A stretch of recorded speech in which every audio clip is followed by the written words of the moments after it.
Hey guys, welcome to the next chapter, closing on the best offer. Here we simply want to achieve one objective, to seal the deal on the best offer. The most important thing that a negotiator can have on hand is information, and that is what we understood in the last video. What information to gather and how to gather it. Now that we are armed with the information about the company, about the growth, about the people, about the culture, about your own money expectations, when you do receive the call from the company representative, you will be ready. You will be in the driver's position to have that conversation. The company rep on the other side of the telephone will try and gauge your reaction firsthand when they make the offer, so that they can negotiate better. Now, before you can react and give them an answer, try and understand the offer completely. Apart from the salary, what other benefits are they offering? Will there be esops?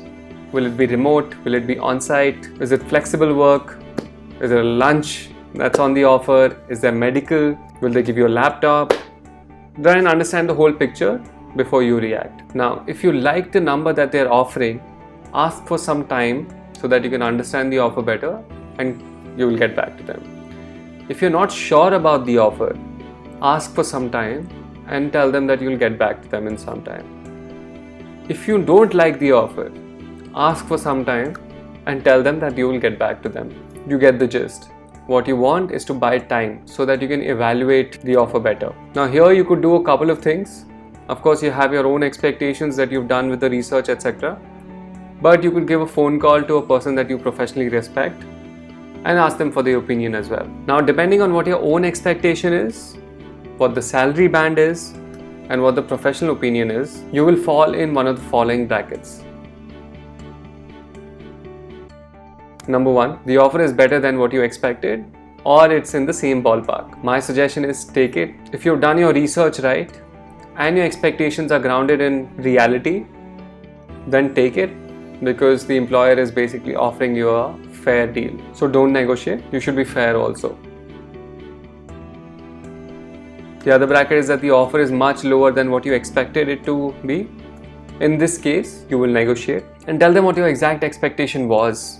I was hoping for X number because of Y reasons, and be fair and logical in your arguments, because that's going to be very important. No one's going to give you more money because you're emotional. There are a few arguments that you can use in this situation. One is the inflation argument, that my inflation adjusted salary should have been this much. The last appraisal that I got was 2 years ago, and if I had been fairly compensated, I would have reached at least this salary level, so I want it to be more than that.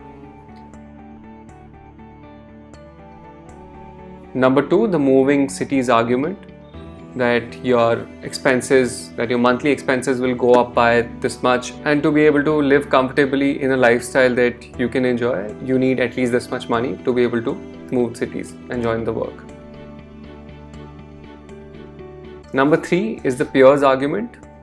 You can say that your peers in other companies in the same sector earn this much money, so if you try and peg yourself against them, you should at least earn this much money, and that's fair. Or the other argument that you can use is the counter offers, that you've applied to other companies as well, and this is what they're offering you, and you would like this company to also match that offer. Now, depending on how low the offer is from your expectations, use the arguments accordingly. Now, let's say the difference is minor, then use the inflation adjusted argument or the moving cities argument. If the difference is major, then use the peers argument or the company offer, the counter offer argument.